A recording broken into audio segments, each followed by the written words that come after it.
Thank you Modi ji, हमें Somalia से आगे रखने के लिए। भारत जैसे विशाल देश में जब से हिंदू हृदय सम्राट गतिशील हुए हैं, हर समस्या का समाधान धर्म में खोजने की कोशिश की जा रही है। धर्म और राष्ट्रभक्ति के काउंटर हर गली में खुल गए हैं, जहां लोगों को धर्म विरोधी और राष्ट्रद्रोही होने के प्रमाण पत्र आसानी से बांटे जा रहे हैं।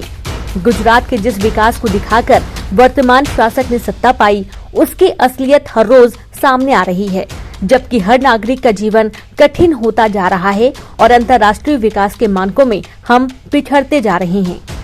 हाल ही में जारी हंगर इंडेक्स की रिपोर्ट बताती है कि भूख को लेकर हमारी स्थिति लगातार खराब होती जा रही है। हालिया रिपोर्ट में हमें 116 देशों में से 101वें स्थान पर रखा गया है। भारत भी उन 31 देशों में शामिल है जहां भूख की समस्या को काफी गंभीर रूप में पहचाना गया है। पिछले साल 107 देशों में से भारत 94वें स्थान पर था। हमें पीएम मोदी जी का धन्यवाद देना चाहिए कि हम अभी भी सोमालिया और अफगानिस्तान जैसे देशों से आगे हैं। असल में ग्लोबल हंगर इंडेक्स GHI दुनिया के देशों में भुखमरी व कुपोषण की गणना और इसके तुलनात्मक अध्ययन के लिए एक बहुआयामी साधन है। इस इंडेक्स में दिखाया जाता है कि दुनिया भर में भूख के खिलाफ चल रही देशों की लड़ाई में कौन सा देश कितना सफल और कितना असफल रहा है।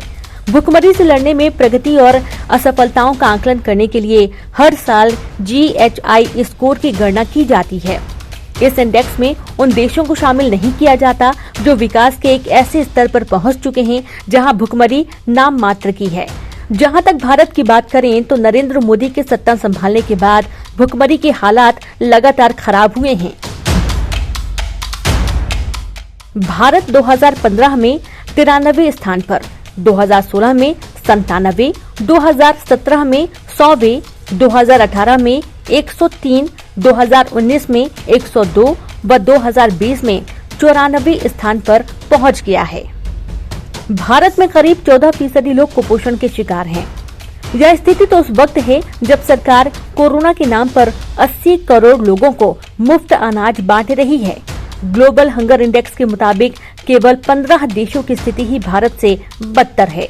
इनमें Papua New Guinea 102, Afghanistan 103, Nigeria 103, Congo 105, Mozambique 106, Sierra Leone 106, Timor Leste 108, Haiti 109, Liberia 110, Madagascar 111, Congo लोकतांत्रिक गणराज्य 112, चाड 113, मध्य अफ्रीकी गणराज्य 114, यमन 115 और सोमालिया 116 के नाम शामिल हैं।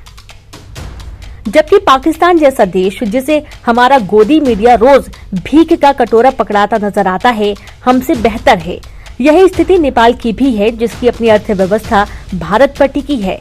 इस रिपोर्ट में पाकिस्तान को 92, नेपाल को 76वें और बांग्लादेश को 76वें स्थान पर रखा गया है। अगर 2020 की रिपोर्ट को देखें, भारत में चाइल्ड वेस्टिंग की स्थिति 2015 से 2019 के दौरान और खराब हुई है। 2015 से 2019 की अवधि के दौरान भारत में चाइल्ड वेस्टिंग का प्रसार 17.3% है, जबकि 2010 से 2014 के दौरान यह 15.1% थी। बता दें, इससे पहले ऑक्सफेम द्वारा जारी report the hunger virus multiplies में भी वैश्विक स्तर पर भुखमरी की समस्या पर चिंता जताई थी, जिसके अनुसार दुनिया भर में हर मिनट करीब 11 लोग भूख के कारण दम तोड़ रहे हैं। करीब 15.5 करोड़ लोग गंभीर खाद्य संकट का सामना कर रहे हैं। इस रिपोर्ट में भी भारत को एक हंगर हॉटस्पॉट के रूप में प्रदर्शित किया गया है। यदि 2020 के आंकड़ों को देखें तो भारत में करीब 19 करोड़ लोगों को कुपोषण का शिकार पाया गया है। वहीं 5 वर्ष से कम उम्र के करीब 1/3 बच्चों का विकास ठीक से नहीं हो रहा है। यह ग्लोबल हंगर इंडेक्स राष्ट्रीय, क्षेत्रीय और वैश्विक स्तरों पर वर्ष 2030 तक शून्य भूख की दिशा में प्रगति को मापने के लिए उपयोग किए जाने वाले प्रमुख संकेतकों को ट्रैक करता है।